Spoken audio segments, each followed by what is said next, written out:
Mayong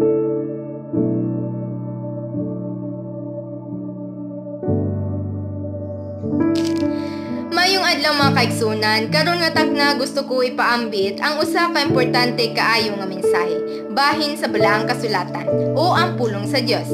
Si Jesus mismo mingon sa Mateo 22 versikulo 29, dili paghibalo sa kasulatan, nagpasabot kini nga daghang mga katawhan ang masayop tungod kay wala sila magtuon o magpaminaw sa pulong sa Dios. Ang Biblia dili ordinaryong libro, kini mao ang tingog sa Dios nga nagasulti kanato karon. Pinaagi niini, makaila kita kang Jesus, makakaton kita unsaon pagkinabuhi nga matarong, ug may baluan nato ang dalan paingon sa kaluwasan. Sa ikaduhang Timoteo 3:16-17, gisulti ngang tibuok kasulatan gituga sa Dios ug mapuslanon sa pagtudlo, pagbadlong, pagsaway ug paggiya sa pagkamatarong. Busa ang matag pulong sa Biblia, puno sa gahom ug kabubuton sa Dios. Apan unsaon nato paggamit niini? Giingon sa Isaias 28:10, usa ka teksto dinhi ug usa ka teksto didto. Nagpasabot kini nga aron masabdan nato ang kamatuoran, kinahanglan nato itandi ang mga bersikulo, dili lang mobasa usa ka bahin.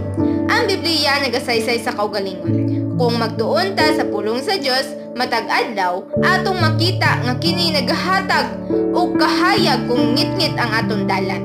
Kalinaw kung nakaguliyang atong hunahuna ug paglaom kung murag wala nay solusyon ang atong kahimtang. Sa Lucas 11 versikulo 28 miingon si Jesus, bulahan ang magapatalinghog ug magabantay sa pulong sa Dios. Ang tinuod nga bulahan dili lang ang nagbasa sa Biblia, apan ang nagabuhat sa gisulti niini. Mga igsoon sa atong panahon karon nga daghang kasaypanan o kalibog, ang pulong sa Dios mo'y atong lig-on nga baruganan. Ang Espiritu Santo magatudlo kanato samtang magbasa ta ug maghatag og usog aron masunod nato ang iyang kabubuton. Apan sa dili pa kita mag-closing, ako sa gihangyon tanan sa pagmanduko silang mga ulo, magampo kita. Aman na mo nga nakasakatasan sa mga langit, dalay kan mga lansa wala katapusan. Ginoo, pasaylo kami, din man kami nakasala, sabat man sa pulong sa una. Og salamat kay Ginoo, tungod kay karon Ginoo, nakahatag kami higayon nga makatuon sa imuhang balaang mapulong. Hina Ginoo nga matutugani sa muna nagkasikasing ug mga makilpuan samtang kami nagapabot sa mga pagbalik. Kining tanan namong ginapangay kipasalamatan ug sa kapasiluan sa mga sala sa pangalan ni Ginoong Hesus na mo personal na manuluwas. Amen. Mga kaigsuunan, ayaw kalimot, ang Biblia mao ang tingog sa Dios.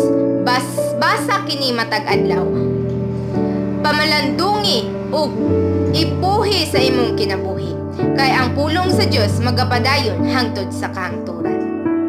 Daghan kay salamat sa inyong pagpaminaw.